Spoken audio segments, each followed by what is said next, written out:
Vamos a hablar acerca del virus chikungunya. Igualmente vamos a revisar agente etiológico, fisiopatogenia, la epidemiología, la clínica, el diagnóstico y por último unas cosas de tratamiento y prevención. El chikungunya es una arbovirosis descrita por primera vez en el sureste de Tanzania en 1952. Es una palabra que deriva de un vocablo de la lengua quimaconde que significa contorsionarse. Básicamente describe la apariencia encorvada de quienes la padecen debido a los síntomas de dolor articular. Este es un arbovirus. Cuando hablamos de arbovirus son virus que son transmitidos por artrópodos. Es diseminado por Aedes aegypti y también se ha descrito que Aedes albopictus o el mosquito tigre asiático también es capaz de transmitirlo. Es uno de los arbovirus junto con de otras familias de arbovirus, como por ejemplo los flavivirus. Ya hablamos previamente en otra presentación acerca de Zika, fiebre amarilla y dengue, y de otras familias de Bungiaviridae y Reoviridae que también son arbovirosis. Pues aquí vemos la distribución de la Aedes albopictus, acá a la izquierda, y a la derecha, perdón, acá está Aedes aegypti, que es el vector que con mayor distribución se encuentra en nuestro país. Entonces aquí vemos en total los arbovirus. Aquí tenemos los alfavirus, dentro de los cuales está presente el togavirus, y representante de los togavirus es el chikungunya, del cual estamos hablando. El vector es el Aedes, el hospedero es el humano y el mono. Se distribuye hasta cuando se hizo esta diapositiva en África y Asia, pero ya también sabemos que existe en todas las Américas, y como enfermedad causa fiebre, artralgia y también artritis, no solamente artralgia, dolor articular, sino artritis. Los togavirus se diferencian de los flavivirus en que codifican primero los genes no estructurales. Cuando uno ve la lectura del genoma, que en el sentido de 5'3', y luego sí codifica los genes estructurales, a diferencia de los flavivirus. Por ejemplo, acá el virus de la fiebre amarilla, que primero se codifican los genes estructurales y por último los genes no estructurales. Entre los genes no estructurales tenemos 4, del NS1 a la NSP4. Tenemos un genoma completo que mide 42S, genoma de 42S, RNA genómico, y aquí tenemos unas estructuras, unos genes de proteínas estructurales, perdón, dentro de los cuales sobresalen el E2 y el E3. El genoma de transcripción tardía es apenas de 26S, que es esta porción que estoy acá resaltando. Entonces, la replicación de los togavirus se da inicialmente cuando se unen a los receptores celulares. Esta es la célula, este es el virus, se unen a estos receptores celulares y son internalizados en una vesícula que está recubierta. Luego hacen una acidificación del endosoma y la envoltura viral se fusiona con la membrana endosómica para liberar la nucleocápside, que es lo que estamos viendo acá, en el citoplasma. Luego este material genético llega a los ribosomas, se unen al genoma del ARN de sentido positivo y se empiezan a transcribir las poliproteínas, que son la P230 y la P270. La P230 es es una poliproteína temprana, y la P270 es la poliproteína completa. Posteriormente, las poliproteínas son escindidas o clivadas en 4 proteínas no estructurales, que son de la NSP1 a la NSP4, y además incluyen una polimerasa para transcribir el genoma en una plantilla de ARN de sentido negativo. A continuación, luego de que se hace esta replicación del genoma, las enzimas de replicación se ensamblan como en unos andamios de membrana celular,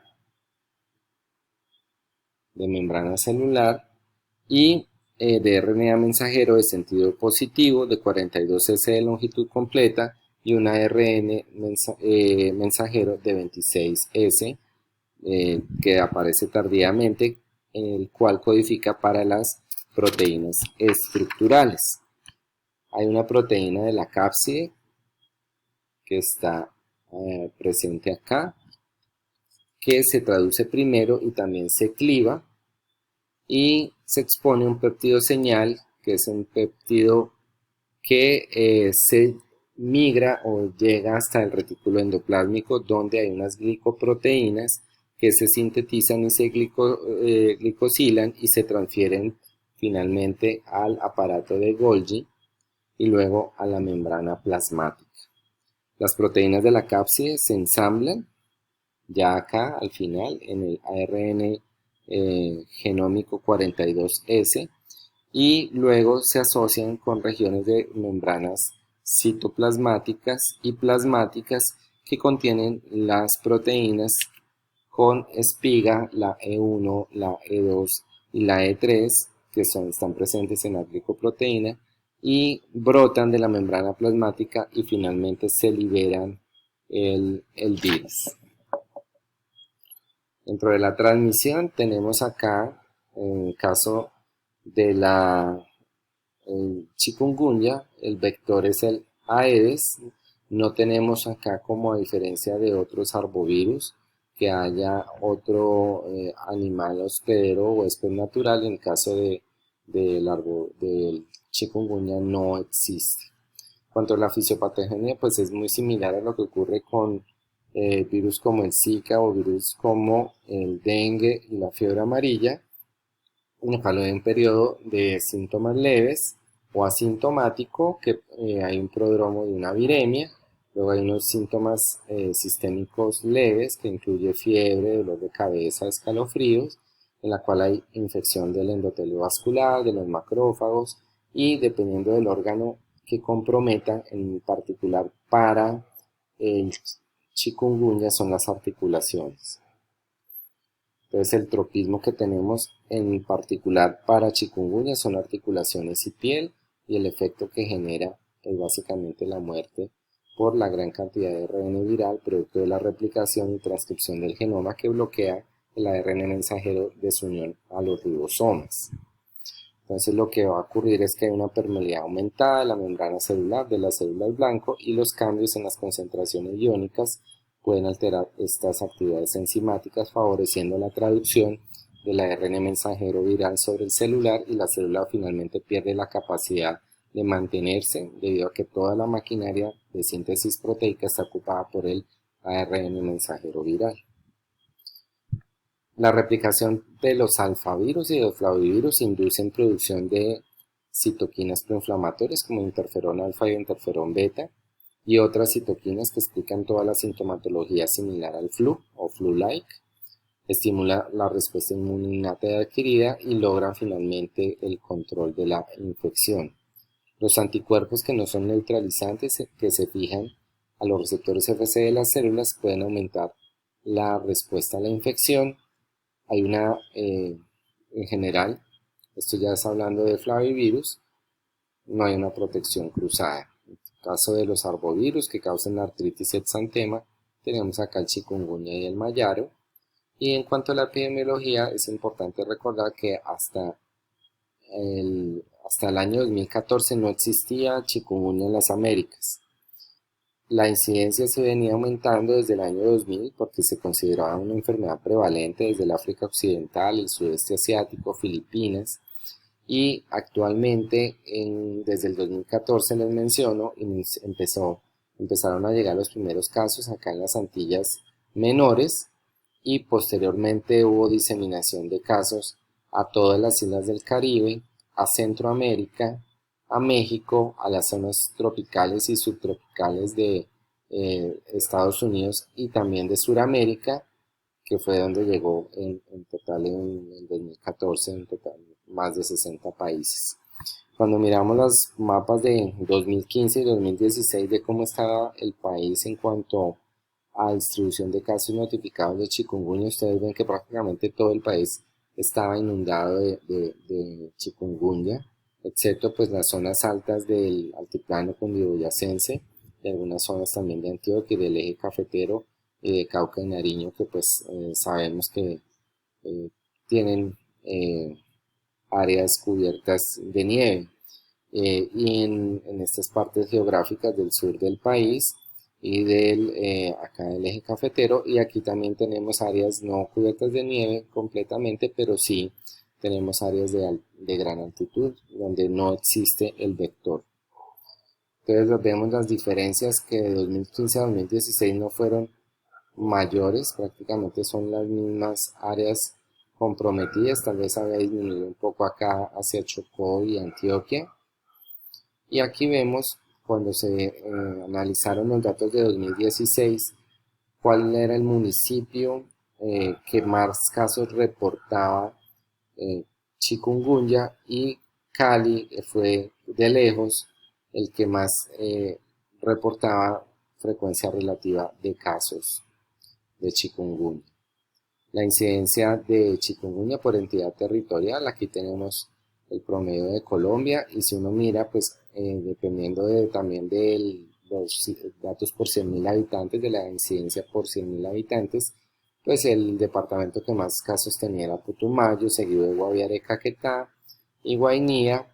En cambio, el Valle del Cauca, en esta diapositiva la estoy encontrando, no la estoy viendo bien. Ok, no la veo, debe estar por acá, pero no está. Bueno, continuamos. Ya la encontré acá. Valle del Cauca está por encima del promedio de Colombia. Aquí la vemos. La distribución de casos por grupos de edad. Entonces vemos cómo el grupo de mayor compromiso por esta enfermedad eran los adultos jóvenes de 25 a 29 años, seguidos de los de 30 a 34 y los de 20 a 24.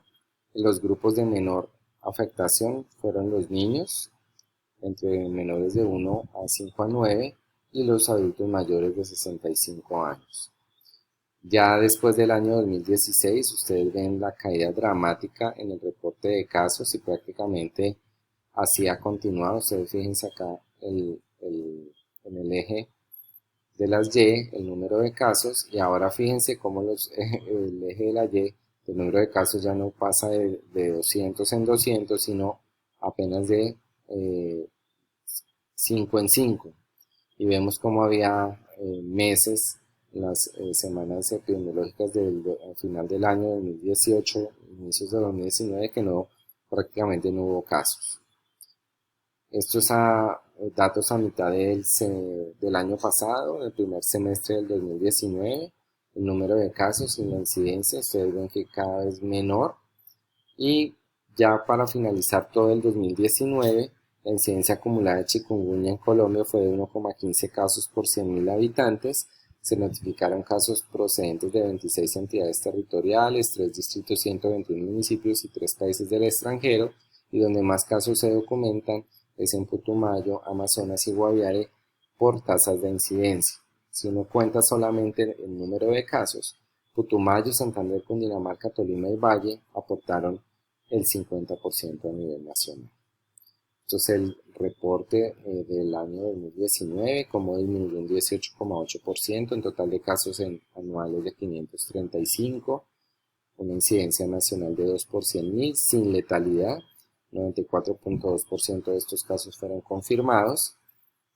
Y aquí vemos como los datos epidemiológicos de variables de interés: apenas confirmados 504, sospechosos 31, de predominio en mujeres, apenas 4,9% menores de 5 años, 2,4% en población indígena, 2,2% en mayores de 65 años y 2,8% en gestantes. Hospitalizados, curiosamente un porcentaje alto para lo que uno espera que es de esta enfermedad, 24,3%, considerado que es secundario a toda la sintomatología articular. Prácticamente de cabecera municipal, Régimen contributivo, la gran mayoría.